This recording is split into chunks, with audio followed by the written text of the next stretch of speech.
जरा सोचिए, अगर समुद्री जीवों से निकला डेंजरस वायरस इंसानों में फैलने लगे और सुनामी जैसी लहर का हर रोज सामना करना पड़े तो हमारी दुनिया का क्या होगा। Hi friends, this is Honey here और आज मैं आपके लिए लाया हूँ एक साइंस फिक्शन मूवी जिसका नाम द स्वर्म है, जो साल 2023 में रिलीज हुई थी। तो रेडी हो जाइए इस मूवी की घटनाओं को देखने और जानने के लिए। समुद्र में पेरू नाम की जगह पर एक फिशरमैन अपनी नाव निकालकर मछलियां पकड़ने जा रहा था। जब उसने अपनी नाव से मछली पकड़ने जाल फेंका तो अचानक उस जाल को कोई नीचे खींच रहा था, जिससे वो फिशरमैन उस जाल के साथ समुद्र में गिर जाता है। इसके बाद वो अपने जाल को वापस लाने के लिए गहराई में नीचे तक गया। फिर वहां उसने देखा कि जाल किसी चट्टान में फंस गया है। वो उस जाल को निकालने की कोशिश करता है, लेकिन तभी मछलियों के झुंड ने उसे घेर लिया। फिर वो मछलियां चारे की तरह उस फिशरमैन को खा जाती है। अब जर्मनी के बायोलॉजी इंस्टीट्यूट द्वारा बायोलॉजिस्ट चार्ली को स्कॉटलैंड भेजा गया। उस मिशन पर रहीम उसे इंस्ट्रक्शन दे रहा था। रहीम ने AUV, जो एक समुद्री वाहन है, उसे मैप के जरिए AUV की लोकेशन दिया। फिर चार्ली ने AUV की लोकेशन ट्रैक करते हुए देखा कि एक AUV बंद पड़ गया है। फिर वो उस AUV को चेक करने एक नाव पर उस लोकेशन पर गई। वहां पहुंचकर उसने समुद्र में गोता लगाकर देखा कि AUV बोया की जंजीरों में फंसा हुआ है। वो उसको जंजीरों से निकालने की कोशिश करने लगी। तभी चार्ली को किसी खतरे का एहसास हुआ। उसने अपने आसपास घूमकर देखा, लेकिन उसे कुछ दिखाई नहीं दिया। फिर वो जल्दी से उस AUV को निकाल कर वापस आ रही थी। तभी उसने देखा कि जिस नाव पर वो आई थी वो नाव उससे बहुत दूर जा चुकी है। इसलिए तेजी से तैरते हुए आखिर वो अपनी नाव तक पहुंच जाती है। इसके बाद हेलीकॉप्टर से जेस और थॉमस भी यहाँ पहुंच गए, जो अब AUV को ठीक करने में उसकी मदद करेंगे। थॉमस ने AUV की सर्विस करते हुए देखा कि सेंसर चिप जली हुई है। फिर उसने चार्ली को जली हुई चिप दिखाते हुए बताया कि इस AUV पर स्पार्किंग हुई थी। फिर वो दोनों AUV को रिपेयर करके वहां से वापस चले गए। उनके जाते ही चार्ली को अकेलापन महसूस होने लगा, इसलिए वो रात में पब चली गई, जहाँ फिशरमैन डगलस से उसकी मुलाकात हुई। डगलस ने उसे समुद्री जीवों के बारे में बताया तो चार्ली उसके नॉलेज से इंप्रेस हो गई और फिर अगली सुबह उसे अपने साथ समुद्र में ले गई, जहाँ वो डगलस की मदद से उस AUV को फिर से लॉन्च करने वाली थी, जिसे थॉमस और जैस ने ठीक कर दिया था। अब AUV को लॉन्च करने के बाद डगलस ने देखा कि पानी में कुछ अजीब चीजें तैर रही हैं। चार्ली ने उसमें से एक टुकड़ा उठा लिया और जब अपने लाइटर को उस टुकड़े में लगाया तो वो टुकड़ा तेजी से जलने लगा। ये आग देखकर डगलस डर जाता है। तब चार्ली ने उसे बताया कि इस टुकड़े में मीथेन हाइड्रेटेड है, जो वेल्स में पाया जाता है और कभी कभी ये टुकड़े पानी में जमकर तैरने लगते हैं। लेकिन इसके तुरंत बाद उन्होंने देखा कि उनके आसपास ऐसे हजारों टुकड़े आ गए। फिर चार्ली तुरंत उस जगह का वीडियो रिकॉर्ड करके इस वीडियो को प्रोफेसर लेमोन को शेयर करती है, जो इस मिशन की इंचार्ज थी। फिर लेमोन ने चार्ली को जांच करने का ऑर्डर दिया कि वो इसका रीजन पता करे। इधर लियोन और वैंक, जो कनाडा में एक मिशन पर काम कर रहे थे, उन्हें समुद्र के किनारे एक डेड व्हेल मिलती है, जिसके शरीर पर घाव को देखकर लग रहा था कि इस व्हेल का शिकार किया गया है। और इस बात की इन्वेस्टिगेशन करने के लिए वो दोनों आसपास के गांव गए। तब एक फिशरमैन ने बताया कि जब वो समुद्र में थे तब उनकी नाव पर एक व्हेल ने हमला किया था। उनकी नाव की हालत देखकर पता चलता है कि अगर फिशरमैन उस व्हेल पर हमला नहीं करते तो व्हेल उन्हें खा जाती, इसलिए उन्होंने व्हेल पर हमला कर उसे मार डाला। इसके बाद लियोन अपने सिस्टम पर व्हेल्स को ट्रैक कर रहा था। तब उसने देखा कि व्हेल्स का एक बड़ा झुंड एक साथ है। उसे ये बात बहुत अजीब लगी, क्योंकि ये बात टूरिस्ट के लिए भी ठीक नहीं थी। दूसरी तरफ हम देखते हैं कि लियोन की गर्लफ्रेंड लिजी एक नाव चलाकर पैसा कमाती है और यहाँ टूरिस्ट सिर्फ व्हेल्स को देखने के लिए नाव सवारी करने आते हैं। लेकिन काफी समय से व्हेल दिखाई नहीं दे रही थी, इसलिए लिजी ने लियोन को बताया कि उसका बिजनेस लॉस में चल रहा है और ऐसा ही चलता रहा तो उसे अपनी नाव बेचनी पड़ेगी। फिर अगली सुबह लियोन को सिग्नल मिला, इसलिए वो तुरंत सिस्टम पर व्हेल्स को ट्रैक कर रहा था। तब उसे पता चला कि व्हेल्स का एक बड़ा झुंड लिजी के एरिया में जा रहा है। फिर उसने लिजी को ये बात बताने के लिए कॉल किया, लेकिन लिजी ने बताया कि वो आज बहुत खुश है क्योंकि रिपोर्टर एलिसिया के साथ टूरिस्ट का एक पूरा ग्रुप उसकी नाव पर सवारी कर रहा है। इसके बाद लियोन लिजी से मिलने एक छोटी नाव पर जा रहा था, जहाँ अचानक उसे समुद्र में एक व्हेल दिखाई देती है, जो उसके बहुत करीब थी। फिर लियोन ने देखा कि बहुत तेजी से व्हेल्स का झुंड सीधा लिजी की नाव की तरफ बढ़ रहा है। लियोन उस झुंड का पीछा करते हुए तेजी से लिजी की नाव की तरफ जाने लगा। तभी टूरिस्ट नाव के सामने अचानक एक व्हेल समुद्र से बाहर छलांग लगाती है और सीधा उस टूरिस्ट नाव पर गिर जाती है, जिससे उस नाव के 2 टुकड़े हो गए, जिस वजह से लोग समुद्र में गिरने लगे। व्हेल्स उन पर हमला कर उन्हें खाने लगती है। तभी लियोन पहुंचकर लोगों को अपनी नाव में बिठाकर बचाने लगा। रिपोर्टर एलिसिया भी इस नाव में बैठ गई, लेकिन लिजी लोगों को बचा रही थी। फिर वो बच्ची को किसी तरह बचाने में कामयाब हो जाती है, लेकिन अफसोस कि वो खुद बच नहीं पाती। उसे एक व्हेल खींच कर ले जाती है। इधर फ्रांस के एक रेस्टोरेंट पर शेफ झींगा डिश रेडी कर रहा था। तभी उसने देखा कि झींगा अजीब तरह का व्हाइट लिक्विड निकाल रहा है। शेफ उसे टेबल पर रख कर देख रहा था। तब अचानक उस झींगे ने उसके चेहरे पर लिक्विड फेंक दिया। उसकी आंखों में लिक्विड जाने की वजह से शेफ 2 अन्य कर्मचारियों को उस जगह को साफ करने कहता है और खुद वहां से चला जाता है। फिर वो दोनों उस झींगे को डस्टबिन में डालकर किचन की सफाई कर देते हैं। इसके बाद जब शेफ मुंह धोकर वापस आया तो उसे घुटन महसूस हुई, इसलिए वो बाहर ताजी हवा खाने निकला। लेकिन अचानक उसे खून की उल्टी हुई और तेज बुखार से उसकी हालत बिगड़ने लगी। जिससे उसकी मौत हो गई। कुछ समय बाद एक और कर्मचारी तेज बुखार और खून की उल्टी की वजह से हॉस्पिटल में एडमिट कराया गया। उस हॉस्पिटल में डॉक्टर सोफिया और सेसिल आपस में बात कर रही थी कि मरने से पहले सेम सिम्टम्स उस शेफ पर भी पाए गए थे जो इस पेशेंट पर दिख रहे हैं। अब सेसिल को लगता है कि उस रेस्टोरेंट में वायरस की वजह से ऐसी मौत हो रही है, इसलिए उन्होंने जल्द से जल्द ऑटोप्सी कर वायरस की जांच करनी होगी। इसके बाद सेसिल उस रेस्टोरेंट पर इंक्वायरी करने गई। वहां उसे झींगे वाली घटना के बारे में पता चला। फिर जब उसने दूसरे कर्मचारियों के बारे में पूछा तो पता चला कि वो भी कुछ दिनों से छुट्टी पर है, इसलिए सेसिल उसके घर गई। जब वो उसके घर पहुंची तो उसने देखा कि उसकी भी मौत हो चुकी है और उसी समय पहले कर्मचारी को भी कार्डियक अटैक आ जाता है। सोफिया उसे बचाने के लिए सीपीआर दे रही थी, लेकिन वो नाकाम हो जाती है और उस पेशेंट की भी डेथ हो जाती है। उधर लियोन अपनी गर्लफ्रेंड लिजी को याद कर रहा था। वो उसके लिए दुख में डूबा हुआ था। तभी लियोन की मुलाकात एस्ट्रोफिजिकल से होती है जिसका नाम सामंथा है। वो लियोन को समुद्र के बारे में कुछ इंटरेस्टिंग बातें बताती है और उसका मानना था कि समुद्र को समझने के लिए स्पेस के बारे में समझना जरूरी है। कुछ बातें करने के बाद वो लियोन को अपना विजिटिंग कार्ड देकर चली जाती है। इसके बाद लियोन पोर्ट गोडाउन पर जानकारी इकट्ठा करने जाता है। वहां मिली जानकारी से वो चौंक जाता है क्योंकि अब वेल्स किसी भी जहाज पर हमला करने लगी थी और इस तरह की घटना का उसे कोई रीजन नहीं मिलता क्योंकि आमतौर पर वेल्स इस तरह का व्यवहार नहीं करती है। लियोन यह भी नोटिस करता है कि जहाज का निचला हिस्सा बहुत ज्यादा समुद्री सीपीओ से ढका हुआ है। फिर वो कुछ सीपीओ को अपने पास जांच करने के लिए रख लेता है। इसके बाद नॉर्वेजिया में होवेस्टेड के जहाज पर प्रोफेसर सिगुर आता है, जहां वो अपने दोस्त कैप्टन जेस्पर और टीना से मिलता है जो इस जहाज को नियमित रूप से चला रहे थे। उन्होंने सिगुर को एक फुटेज दिखाया और बताया कि उन्होंने होवेस्टेड के जरिए गैस और ऑयल का पता लगाते हुए देखा कि बर्फीले कीड़े जमे हुए मिथेन को खाकर तेजी से बढ़ रहे हैं। उस जगह की सतह पर अनगिनत कीड़े दिखाई दे रहे थे। फिर जब कैमरा को जूम किया तो अचानक टेक्निकल प्रॉब्लम से सिस्टम खराब होने लगा। इसके बाद प्रोफेसर सिगुर करीब से एक कीड़े की जांच कर रहा था। तब उसे पता चला कि उस कीड़े के पंजे अजीब प्रकार के हैं और इनकी रिप्रोडक्शन प्रोसेस भी बहुत तेजी से हो रही है। सिगुर और टीना का एक पास्ट था जिस वजह से सिगुर यहाँ साथ काम करना नहीं चाहता था। उसने टीना से कहा कि जांच के लिए उन्हें एक्सपर्ट की मदद लेनी चाहिए, लेकिन तब टीना कहती है कि पुरानी बात भूलकर हमें यहाँ साथ काम करना चाहिए। फिर सिगुर ने बताया कि उसे इस कंपनी की पॉलिसी पसंद नहीं है, वो अपने तरीके से काम करना चाहता है। फिर टीना ने कहा कि अगर वो साथ काम करेगा तो उसकी कुछ शर्तों को माना जा सकता है, वो चाहे तो एग्रीमेंट साइन करा सकता है। सिगुर उस ऑफर को एक्सेप्ट कर लेता है। इसके बाद उन्होंने एक रिपोर्ट रेडी कर लहमोन को बताया कि ये एक नए प्रकार की प्रजाति है। ये कीड़े समुद्र की बर्फ पर बढ़ रहे हैं। इनके पास खाने को कुछ नहीं है, फिर भी इन कीड़ों की संख्या तेजी से बढ़ रही है, इसलिए ये बहुत चिंता करने वाली बात है। इसके बाद टीना ने रहीम से कहा कि उसे इस बात की इंफॉर्मेशन होवेस्टेड को देनी होगी। तब रहीम ने उसे समझाया कि उसे इस केस की पूरी जांच करना चाहिए, उसके बाद दुनिया के सामने सच लाना चाहिए ताकि लोगों को किसी तरह का नुकसान ना उठाना पड़े। इसके बाद टीना और सिगुर होवेस्टेड के मेंबर्स के साथ एक मीटिंग रखते हैं जहां बोर्ड उनसे इस केस का पुख्ता सबूत और प्रॉब्लम्स का सॉल्यूशन जानना चाहता है। तब टीना कहती है कि उन्हें जांच करने के लिए एक मौका चाहिए। वो इस बार अंदर तक जाकर बारीकी से जांच कर रिजल्ट निकाल लेगी। तब बोर्ड उन्हें जांच के लिए एक आखिरी यात्रा करने की मंजूरी दे देता है। उस मीटिंग से निकलते समय सिगुर टीना को उसके घर छोड़ने ऑफर करने वाला था, लेकिन टीना को उसके करंट बॉयफ्रेंड के साथ देखकर वो मायूस हो जाता है। इसके बाद दूसरी बार कैमरा से जांच करने पर पता चला कि कीड़ों का साइज और नंबर्स लगातार बढ़ते ही जा रहा है। इसके बाद उन्होंने अपने जहाज के ड्रिल को चलाना शुरू किया, लेकिन ये ड्रिल बहुत अटक अटक कर चल रही थी। तभी जहाज जोर से हिलने डुलने लगा। तभी समुद्र में बहुत बड़ा विस्फोट होता है। इसके बाद वो इस बात को जानने के लिए लहमोन के पास गए। लहमोन ने चेक करके बताया कि जो ड्रिल उन्होंने चालू की थी उसमें मिथेन गैस लीक हो रही थी और हमारी किस्मत अच्छी है, अगर जहाज छोटा होता तो शायद इस विस्फोट में सब मारे जाते। फिर उसने अपने सिस्टम में दिखाया कि कीड़े बर्फ से निकलकर अपना रास्ता बनाते हुए समुद्र में आ रहे हैं और अगर वो पूरी तरह से समुद्र के नीचे तक पहुंच गए तो इससे समुद्री जीवों को भारी नुकसान होगा। अब ये मामला बहुत सीरियस होता जा रहा था, इसलिए टीना ने सिगुर के साथ एक एनर्जी काउंसिल मीटिंग की बैठक की जहां वो इस बात की चर्चा कर रहे थे कि दुनिया में और कितनी जगह ये कीड़े दिखाई दिए हैं। फिर इसका पता लगाने के लिए वो एक रिपोर्ट रेडी करते हैं। इसके बाद हम देखते हैं कि चार्ली ने मैसेज करके जैस को बर्थडे विश किया। जैस थॉमस के साथ किसी दूसरे मिशन पर थी। वो दोनों एक नाव में बैठकर काम कर रहे थे। तभी जैस ने चार्ली का मैसेज देखकर उसे वीडियो कॉल किया। बात करते हुए अचानक किसी टेक्निकल प्रॉब्लम की वजह से कॉल कट जाता है। इसके बाद उन्हें सिस्टम पर डाउन रीडिंग दिखाई देती है और तभी उनकी नाव भी जोर से हिलने लगती है क्योंकि उनके जहाज के नीचे कुछ मूवमेंट हो रही थी। अचानक वो नाव समुद्र के अंदर जाने लगी और बहुत जल्द वो नाव डूब जाती है, जिस वजह से जैस और थॉमस मारे जाते हैं। फिर रहीम चार्ली को उनके मरने की खबर देता है। साथ ही उसने बताया कि समुद्र पर बहुत अजीब चीजें हो रही है, इसलिए वो उसे अलर्ट रहने कहता है। अब हम देखते हैं कि वेनिस शहर में समुद्र से बहते हुए जेलफिश बिखरे पड़े हुए हैं। लोग ये नजारा देखकर डर जाते हैं। उधर लियोन एलिसिया के साथ इंस्टीट्यूट पर मसल्स का सैंपल लेकर गए। फिर साइंटिस्ट उस सैंपल सैंपल की जांच करते हुए रिजल्ट देखकर चौंक जाते हैं, क्योंकि इन मसल्स की रिप्रोडक्शन बहुत तेजी से हो रही थी। ये एक प्रकार का व्हाइट सब्सटेंस रिलीज कर रहे थे। फिर उस सब्सटेंस की जांच शुरू हो जाती है। इसके बाद लियोन उस डेड वेल की जांच करने गया जिसे फिशरमैन द्वारा मारा गया था। वहां पहुंचकर जब उस वेल की ऑटोप्सी करते हुए उस वेल के सिर को खोला गया, तब वहां उन्हें एक व्हाइट क्लॉट मिला। उन्हें लगता है कि ये किसी तरह का एक फंगस होगा, लेकिन वो श्योर नहीं थे, इसलिए उन्होंने उस क्लॉट को जांच करने भेज दिया। इसके बाद वो हमले के पैटर्न को समझने की कोशिश करने लगे। इसकी और ज्यादा जानकारी के लिए वो सभी एक नाव में बैठकर उस एरिया में गए। फिर लियोन ने समुद्र में गोता लगाया और सोती हुई एक वेल पर ट्रैकर लगा दिया, लेकिन वापस आते समय कुछ वेल्स जाग जाती है। लेकिन खुदकिस्मती से लियोन तेजी से तैरते हुए अपनी नाव पर पहुंच गया। दूसरी तरफ फ्रांस में सेसिल उन रेस्टोरेंट के कर्मचारियों का ब्लड टेस्ट कर रही थी। फिर एक्सपेरिमेंट करने के बाद उसने सोफिया को बताया कि ये एक वाइब्रो वॉलनस नाम का जीवाणु है जो किसी भी इंसान के ब्लड से मिलने पर एक अलग तरह का वायरस पैदा करता है, और ये वायरस संक्रमित और खतरनाक होता है। और उसने तीनों का ब्लड सैंपल पर इस वायरस को डिटेक्ट कर लिया है। फिर सोफिया ने बताया कि उस रेस्टोरेंट के पास और भी मौत हुई है जो शायद इसी वायरस की वजह हो सकती है। उसी समय एक एम्प्लॉय कार वॉश करते हुए अजीब व्यवहार करने लगता है। कस्टमर उसे चिल्लाता है, लेकिन तभी वो एम्प्लॉय खून की उल्टी कर देता है। फिर उसे तुरंत हॉस्पिटल लाया गया। वहां सोफिया उस पेशेंट को देखकर समझ गई कि ये उसी वायरस का शिकार हुआ है। फिर इस तरह के पेशेंट लगातार बढ़ते जा रहे थे। फिर सेसिल और सोफिया को पता चला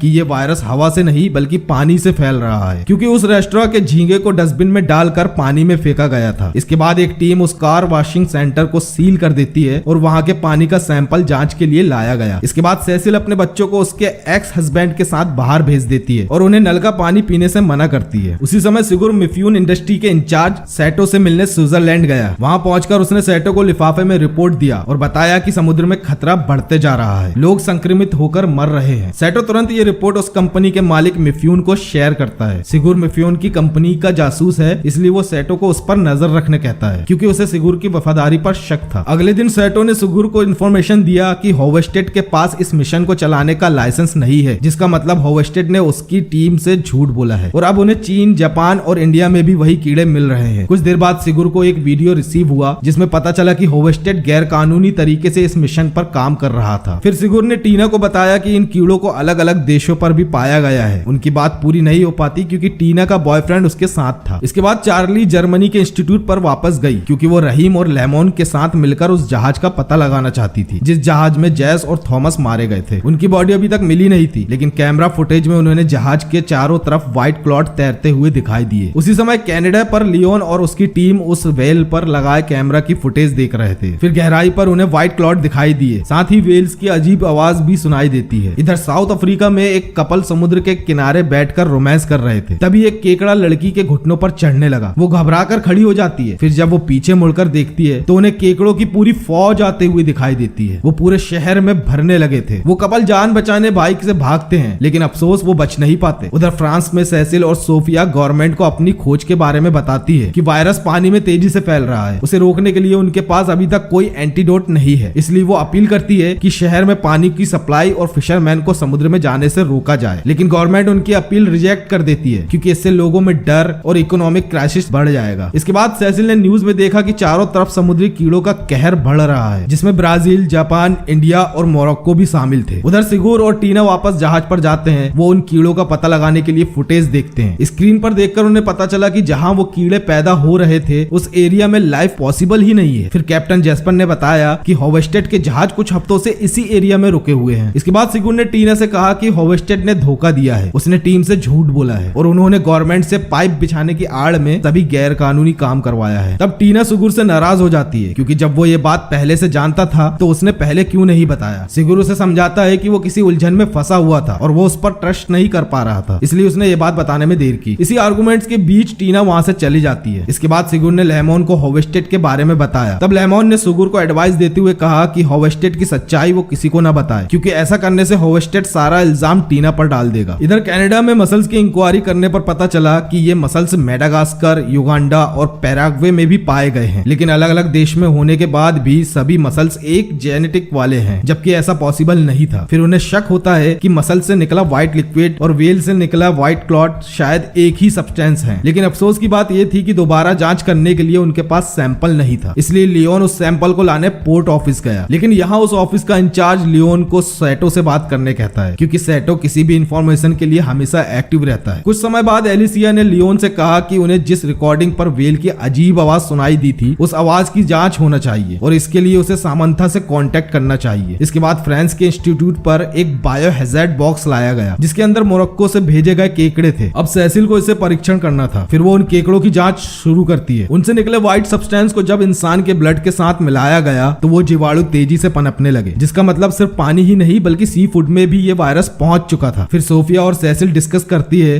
कि ये वेंट केकड़े हैं लेकिन इनका रंग डिफरेंट है और वेंट केकड़े तो जमीन पर ज्यादा देर तक जिंदा नहीं रह पाते, जिसका मतलब ये अब एक नई प्रजाति पैदा हो रही थी। इसके बाद चार्ली वापस स्कॉटलैंड पहुंचकर जैस की वीडियो बारीकी से देख रही थी। तब उसे विंडो पर वही व्हाइट क्लॉड दिखाई दिया और साथ ही कुछ अजीब आवाजें भी सुनाई देती हैं। फिर वो उस आवाज को जहाज वाली रिकॉर्डिंग से मैच करती है। इसके बाद वो तुरंत कॉल कर रहीम और लेमन को ये बात बताती है। उसी समय सिगुर टीना को कॉल करता है लेकिन उसका कॉल लेमन रिसीव करती है और उसे बताती है कि टीना अब जॉब छोड़कर चली गई है। इसके बाद सिगुर लेमन से मिलने गया। लेमन ने उसे बताया कि बर्फ के कीड़ों की वजह से जापान में एक स्लाइड टूटकर बिखर गई है। ये स्लाइड छोटी थी लेकिन अगर बड़ी स्लाइड टूटने लगी तो जापान के साथ आसपास के देशों पर भी इसका बुरा असर पड़ेगा। तब सिगुर भी कहता है कि ये कीड़े मोस्टली ऐसी जगह भारी मात्रा में पाए जा रहे हैं जहां इंसानों की तादाद ज्यादा है। तभी रहीम वहां आकर उन्हें चार्ली की रिकॉर्डिंग के बारे में बताता है। रहीम चाहता था कि चार्ली की खोज पर उसका साथ दिया जाए लेकिन लेमन उसे कहती है कि जो आवाज उसने सुनी है वो सिर्फ एक ग्लिच होगा। फिर चार्ली उसे मिली जानकारी से समझाती है कि सभी जहाज के डूबने से पहले उनके वेंट टेम्परेचर को हाई देखा गया था, जिसका मतलब समुद्र के नीचे ही कुछ जानकारी मिल सकती है, इसलिए वो नीचे जाना चाहती है। लेकिन लेमन उसे परमिशन नहीं देती और उसे इस तरह की बेवकूफी करने से मना करती है। इसके बाद जब सिगुर लियोन के घर गया तो उसका सामना टीना से हुआ। वहां उसने पिछली गलतियों के लिए उससे माफी मांगी लेकिन टीना ने कहा कि अब वो किसी पर भी भरोसा नहीं करना चाहती। सिगुर ने उसे समझाने की कोशिश किया लेकिन टीना उसे अलविदा कहकर चले गई। इसके बाद सिगुर ने लियोन की रिपोर्ट चेक किया जहां उसे रियलाइज हुआ कि चार्ली ने जिस आवाज के बारे में बताया था वही आवाज इस रिकॉर्डिंग पर भी है। फिर उसने तुरंत इस फुटेज को इंस्टीट्यूट भेज दिया जहां एयूवी को समुद्र के नीचे लॉन्च करने के लिए ये सबूत काफी था। इसके बाद एयूवी लॉन्च करते समय सभी इंस्टीट्यूट को एक अलर्ट मैसेज मिला। मैसेज पर नॉर्वे, डेनमार्क और स्कॉटलैंड के तटों पर सुनामी लहर की वार्निंग दी जाती है। रहीम तुरंत चार्ली को कॉल करता है लेकिन उसका मोबाइल वहीं छूट जाता है। फिर सिगुर को अलविदा करने के लिए चार्ली और डगलस आते हैं। उसे अलविदा करने के बाद जब सिगुर अपने हेलीकॉप्टर पर जाता है तब उसे लेमन के कॉल से वहां आने वाली सुनामी के बारे में पता चला। सिगुर तुरंत निकलकर चार्ली को हेलीकॉप्टर में बैठा लेता है लेकिन बेचारा डगलस इस सुनामी में मारा जाता है। दूसरी तरफ टीना अपने बॉयफ्रेंड के साथ समय बिताने एक बीच पर गई थी। तभी उसे आसमान में पंछियों का एक बड़ा झुंड दिखाई दिया। इसके बाद वो देखती है कि सुनामी की बहुत बड़ी लहर वहां तक आ गई। फिर वहां भगदड़ शुरू हो गई। टीना भी जान बचाने भागती है। उसका बॉयफ्रेंड उसे देखकर भी अनदेखा कर उसे छोड़कर भाग जाता है। फिर टीना कार में बैठकर सिगुर को एक मैसेज देती है कि वो सिगुर से बहुत प्यार करती है और उसे छोड़कर जाना उसकी जिंदगी की सबसे बड़ी भूल थी। फिर उस सुनामी में वो भी मारी जाती है। अब दुनिया भर में न्यूज पर इस सुनामी से हुई हजारों मौत के बारे में दिखाया जा रहा था और इधर चार्ली रहीम के साथ थी। फिर जब सिगुर अपने घर गया तब उसे टीना का मैसेज मिला। वो मैसेज सुनकर टूट जाता है। इसके बाद सेसिल एक प्रेस कॉन्फ्रेंस रखती है जहां सामंथा, एलिसिया और सैटो भी आए हुए थे। लोग भी इस न्यूज को लाइव देख रहे थे। वहां उसने केकड़े के बारे में अपनी सभी एक्सपेरिमेंट के बारे में बताया कि उसने दूसरी संस्था से भी जानकारी हासिल की थी। उसे डर था इसलिए उसने गवर्नमेंट को अलर्ट भी किया था। वो बताती है कि अगर गवर्नमेंट इन रिपोर्ट्स को सीरियसली लेती तो सुनामी से होने वाली मौत को रोका जा सकता था। इसके बाद सिगुर ने सैटो को कॉल किया और कहा कि वो सेसिल और लियोन के साथ एक मीटिंग करना चाहता है। फिर शाम को सिगुर और सेसिल वीडियो मीटिंग पर इस मिशन के बारे में कुछ प्लान करते हैं। सेसिल कहती है कि हमें पिछली सभी घटनाओं से सीखना चाहिए। पहले वेल्स, फिर केकड़े, अब सुनामी। हमें हर पहलू को बारीकी से जांच करना होगा। इसके बाद अगले दिन सिगुर इंस्टीट्यूट पर मीटिंग करता है जहां लियोन, चार्ली, सेसिल और रहीम मिलकर प्रोफेसर लेमन को अपनी थ्योरी समझाने की कोशिश कर रहे थे। सिगुर ने बताया कि उन्हें लगता है कि इन सब की वजह कोई रहस्यमय प्राणी है जो समुद्र के जरिए इंसानों से कांटेक्ट करना चाहता है। लेकिन लेमन को इस बात पर बिल्कुल भी यकीन नहीं था। वो उनसे कहती है कि ये बात साइंस के खिलाफ है और उसे इन बातों पर कोई भरोसा नहीं है, इसलिए वो इस थ्योरी में उनके साथ नहीं है। उधर रहीम और सेसिल बात कर रहे थे कि ये कीड़े डिफेंसिव है, सिर्फ अपनी जान बचाने के लिए हमला करते हैं। फिर देर रात सिगुर ने लियोन के ब्रेसलेट को देखकर उसमें बने सिंबल के बारे में पूछा। तब लियोन ने कहा कि ये ब्रेसलेट उसकी माँ से उसे एक गुड लक के तौर पर मिला था और इस सिंबल का मतलब एक स्ट्रेंजर है। सिगुर ने उस सिंबल की ड्राइंग बनाया और उस सिंबल से YRR बना जिसे इस रहस्यमय प्राणी का नाम रखा गया। फिर अगले दिन सभी नेशनल मीटिंग पर गए और YRR की जानकारी के लिए उन्होंने फंडिंग की मांग की ताकि ये सब रोका जा सके। लेकिन ऑफिसर्स उनकी इस थ्योरी से एग्री नहीं करते। उन्हें लगता है कि ये टीम फंडिंग पाने के लिए मनगढ़ंत रिपोर्ट बना रही है। इसके बाद एलिसिया सामंथा को इस टीम से मिलाती है। वो इस टीम की थ्योरी से एग्री थी, इसलिए अब वो भी इस टीम का हिस्सा बन गई। इसके बाद बाद सिगुर मिफ्यून से बात कर इस मिशन के लिए कन्वेंस कर लेता है, इसलिए अब मिफ्यून उन्हें फंडिंग देता है। फिर सिगुर ने अपनी टीम से कहा कि इस मिशन में बहुत खतरा है, इसलिए जो कोई भी टीम छोड़कर जाना चाहे तो अभी जा सकता है। तब रहीम ने कहा कि वो इस मिशन को छोड़कर अपनी फैमिली के साथ वक्त गुजारना चाहता है, लेकिन बाकी सभी लोग मिशन में जाने के लिए रेडी थे, इसलिए अब वो सभी जल्द ही मिशन करने निकल गए। फिर जहाज के सिस्टम से ट्रैक करने पर उनको पता चला कि YRR की लोकेशन आर्कटिक महासागर में कहीं होनी चाहिए। ये मिशन मिफ्यून की निगरानी में हो रहा था। इसके कुछ घंटों बाद जब वो उस एरिया में पहुंचे तब उस जहाज की लाइट टिमटिमाने लगी। तभी उन्हें एक सिग्नल मिलता है। सामंथा इस सिग्नल मैसेज को समझकर रिप्लाई देने के लिए उस सिग्नल को कन्वर्ट करना शुरू कर देती है। उन सिग्नल्स में छोटे बच्चों के रोने जैसी आवाज मिल रही थी, इसलिए उसने भी इस तरह के सिग्नल्स मैसेज सेंड किए और उसे बस YRR के रिप्लाई का इंतजार था। उसी समय सेसिल और सिगुर ने जांच से पता लगाया कि व्हाइट सब्सटेंस सभी एनिमल्स को कंट्रोल कर रहा है। वो उनके नर्वस सिस्टम में घुसकर उन्हें कठपुतली की तरह कंट्रोल कर रहा है। फिर एक लोकेशन पर जहाज रोककर सामंथा ने अपना एक और मैसेज सिग्नल रिलीज किया और उधर चार्ली और लूथर सबमरीन की टेस्ट ड्राइव करने नीचे चले गए थे। इसके कुछ ही मिनटों बाद सबमरीन का रेडार डिटेक्ट करता है, जिसमें पता चला कि कुछ बहुत बड़ी चीज ठीक उनके नीचे है। फिर इधर जहाज के सेंसर पर भी कुछ सब्सटेंस जैसा डिटेक्ट हुआ, लेकिन वो एक्चुअल में क्या है इसे देख नहीं पा रहे थे। तभी उन्हें पता चला कि वो सब्सटेंस अब करीब आ रहे हैं। दूसरी तरफ लूथर ने देखा कि सबमरीन का फैन ऑफ हो गया है, इसलिए वो जहाज पर इन्फॉर्म करने की कोशिश करता है, लेकिन जहाज से कांटेक्ट टूट गया था। फिर चार्ली आसपास कुछ महसूस कर रही थी, इसलिए वो लूथर को सबमरीन की सारी लाइट ऑफ करने कहती है। इधर सिगुर भी सबमरीन वापस लाने के लिए उन्हें सिग्नल भेज रहा था, लेकिन वो सिग्नल उन तक पहुंच नहीं रहा था। फिर सामंथा और लियोन ने देखा कि YRR से रिप्लाई आ रहा है। इधर सबमरीन पर हालात बिगड़ते जा रहे थे। फिर लूथर ने किसी तरह इमरजेंसी इंजन स्टार्ट कर सबमरीन को वापस जहाज पर ले आया। तभी चार्ली को पानी में चमकता हुआ व्हाइट क्लॉड दिखाई दिया। इधर सामंथा ने बताया कि उन्होंने YRR से कांटेक्ट कर लिया है, क्योंकि उन्हें YRR से रिटर्न सिग्नल आ रहे हैं। उसने उन वेव्स को क्रैक कर अपना मैसेज पहुंचाने के लिए मैसेज को उसी वेव में कन्वर्ट कर लिया था, जिससे अब वो उनका सिग्नल समझ सकते थे। इसी समय एलिसिया सबमरीन को चेक कर रही थी। तभी उसे हैंगर पूल में कुछ चमकता हुआ दिखाई दिया। फिर पूरे जहाज की लाइट टिमटिमाने लगी और अचानक सारी लाइट ऑफ हो गई। फिर कुछ ही सेकंड में लाइट ऑन हो जाती है। इसके बाद सीसीटीवी पर एलिसिया हैंगर पूल के फर्श में बेहोश पड़ी थी। सेसिल उसे उठाकर तुरंत मेडिकल रूम पर ले गई, जहां उसकी नाक से निकलते खून को देखकर पता चला कि ये फर्श पर गिरी और इसके सर पर मार लगी, जिस वजह से नाक से खून निकल रहा है। उसकी जान खतरे में थी। फिर पूरे जहाज पर लाइट ऑफ होने का रीजन जानने के लिए सभी टेक्निकल सिस्टम को डबल चेक किया गया। एलिसिया के शरीर पर कुछ धब्बे नजर आ रहे थे, जिसकी जांच करने के लिए सेसिल उसकी स्पाइन पर एटॉप्सी करती है। एटॉप्सी की रिपोर्ट से सेसिल को पता चला कि ये उसी व्हाइट सब्सटेंस का शिकार हुई थी, जिसे YRR समुद्र जीवों में इंजेक्ट कर रहा है। तभी चार्ली ने कहा कि उसे भी वहां पानी में कुछ चमकती चीज दिखाई दी थी। शायद वो व्हाइट क्लॉड सबमरीन का पीछा करते हुए उसके साथ हैंगर पूल तक आ गया होगा। फिर तुरंत उस हैंगर पूल को सिक्योर कर दिया गया और वहां से पानी का सैंपल लिया गया। फिर सेटो ने अपने बॉस मिफ्यून को इस मिशन की सारी इंफॉर्मेशन दिया। तब मिफ्यून सेटो को वार्निंग देते हुए बताता है कि ये कीड़े अब एड्रियाटिक एरिया तक पहुंच गए हैं। इधर सामंथा ने उन सिग्नल मैसेज की डिजाइन कंप्लीट कर ली थी और वेव्स को रीड करने के लिए मैसेज को ग्राफिक में कन्वर्ट कर लिया था। अब उसने YRR को मैसेज दिया है कि इंसान भी समुद्र का हिस्सा है। फिर उन्हें इस मैसेज के रिप्लाई का वेट करना था। इसके बाद खिड़की से चार्ली उस पूल को देख रही थी। तब उसे पानी में चमकती कुछ तरंगे ब्यूटीफुल शेप में दिखाई देती हैं। उसी समय उन्हें YRR से रिटर्न मैसेज मिला, जिसे वो ग्राफिक से समझने की कोशिश कर रहे थे। इसके बाद मिफ्यून हेलीकॉप्टर से इस जहाज पर आ जाता है। फिर उसे पूल पर दिखी चमकती तरंगों को दिखाया गया। तभी सामंथा उन सिग्नल्स मैसेज को ग्राफिक में कन्वर्ट कर बताती है कि 25 मिलियन ईयर पहले इस महाद्वीप के आसपास सुपर महाद्वीप हुआ करते थे। फिर जब पृथ्वी पर इन महाद्वीप का नाश हुआ, तब YRR DNA के जरिए जनरेशन टू जनरेशन अलग अलग महाद्वीप पर रहने लगे। लेकिन अब YRR ने इंसानों को वार्निंग दिया है कि वो अपने इस समुद्र को नष्ट नहीं करने देंगे। तभी सिगुर कहता है कि YRR अटैक नहीं करना चाहता, वो बस किसी तरह इंसानों तक अपनी बात पहुंचाना चाहता है। फिर मिफ्यून ने बताया कि अभी अभी नाइजीरिया में एक बड़ी सुनामी आई, जिसमें काफी लोग मारे गए हैं और पूरा शहर तबाह हो गया है। फिर सेसिल लगातार कोशिश करने के बाद फाइनली उस सब्सटेंस का एंटीडोट बना लेती है। इस मेडिसिन से ब्लड में घुल रहे सब्सटेंस को अलग अलग किया जा सकता था। अब मिफ्यून इस एंटीडोट का यूज करके